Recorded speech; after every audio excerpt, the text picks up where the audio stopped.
Here are my top 10 must-do activities in Cape York. Number one, I would highly recommend doing an Indigenous tour. You can do these all the way from basically Cairns up to the tip. Well, not all the way, but there are a number of different Indigenous tours that you can do. Some are around the Daintree, some are up around Laura and Maytown, but make sure you hook into them because they really do teach you a whole lot about the flora, about the fauna, and obviously about our Indigenous in these areas and the history and the connection that they've got to the land. Something else you must do is you must do Gunshot River Crossing. Well, when I say do it, you need to at least look at it. I wouldn't necessarily recommend driving it, but it is a fantastic thing. Now, what a lot of people don't understand is they will look at the Gunshot Creek Crossing online and they will see cars rolling over, tipping forwards, all that sort of stuff. But you don't have to do that particular crossing. There are at least 5 or 6 different options there. The other option that you do have is to drive up to it and then turn around and take the developmental road. There are lots of ways you can get around the obstacles on the Old Telegraph Track. So you don't have to do it, but it is a wonderful thing just to go and to have a cool drink and watch people attempt to do the Gunshot River Crossing. I'd also recommend watching the sunset at Seisha. It is just beautiful up there to watch the sun setting over the water with a cold drink and some beautiful trees. And there's some wonderful little bars right around the coastline there up in Cape York. So yeah, certainly just take some time once you get there to spend a few days at the tip and really soak up that experience that you've had after all the corrugations and the four-wheel drive challenges that you might have had along the way. Now at Laura, another thing that I would recommend to do is the Indigenous rock painting. There is some ancient rock art there that is really in fantastic condition and is really worth a look, and it is very close to the highway basically, or the developmental road up north, so it's not a difficult thing to access. But don't just drive past, go and have a look in, and it's a pretty cool stop along the way. Fruitbat Falls is another fantastic stop. Beautiful swimming there. It is usually crop free, but certainly heed any warnings that you might see there, and yeah, spend some time. Allow certainly at least a few hours, but ideally camp nearby so that you can really soak up this area because it is one of the absolute highlights. One thing people don't really appreciate with Cape York is the fact that there are large stretches of flat, high-speed dirt that's a little bit boring in between a lot of the highlights. So when you do get to those highlights, they become all the more fun to sit there and enjoy. The Cape York Peninsula National Park, that is another fantastic thing that you can visit when you get up the top. Rugged mountains, pristine beaches, and you can just explore loads of different drives up there. There's a 6-beach drive when you get to the tip that really takes you through some diverse scenery. A lot of people just go straight, hightail it to the tip so they can take their photo and everything, and that's great. But when you get there, realize that this is a massive area. I mean, Cape York is bigger than all of Victoria, so that gives you some idea of the great expanse up there.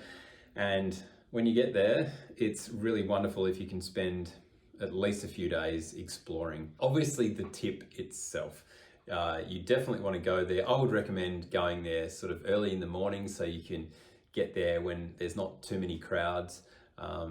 And it is just a wonderful experience for Aussie four-wheel drivers. It is absolutely a bucket list for so many of us. I've been lucky enough to do it probably about 10 times, but it doesn't get old. It is a lot of fun, and yeah, but I'd recommend getting there a little bit early because it tends to get fairly busy from those middle of the day, 10 a.m. through to 4 or 5 o'clock in the afternoon. She can be a little bit busy with a lot of other adventurers getting there and taking their photos and the like. Now, the Old Telegraph Track is definitely a must-do up on Cape York. And it sounds a little bit obvious, but it is just an enjoyable, challenging four-wheel drive track. Now, a little bit like Gunshot, you will see that there are some serious challenges along the way. You have log bridges that are challenging to drive on.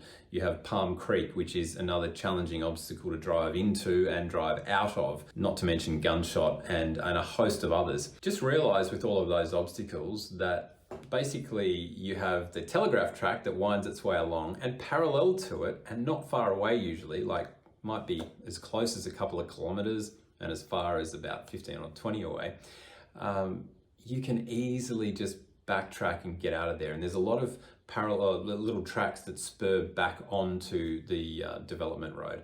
It's very, very hard to get lost up there, obviously, especially if you've got a GPS. But go and have a look at these obstacles, but you don't necessarily have to drive those obstacles. You can very easily get out of there and scoot across and do the development road, the Cape York Development Road. So that's an easy one. One of my favourite camps on all of Cape York is actually down south.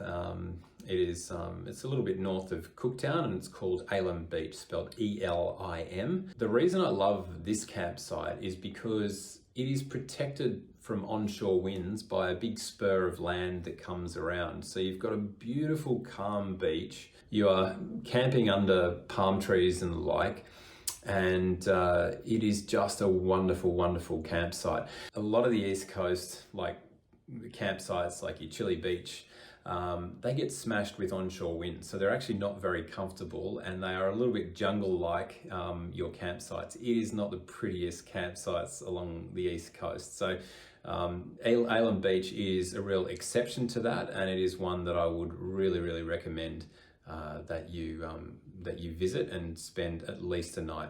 The other beauty about Elim Beach is there's coloured sands that are north of there, which are far more spectacular than those on the Kalula coast north of Noosa there. And yeah, they are a wonderful thing to explore. You do need to watch the tides when you go north of there, but it is absolutely spectacular and well worth a look. And finally, if you are into wetting a line, I would highly recommend doing some fishing up in Cape York. Some of the best fishing that I've done has actually been weeper. And I am not a patient fisherman. I like my line to be taut most of the time because I don't have a lot of patience to catch them.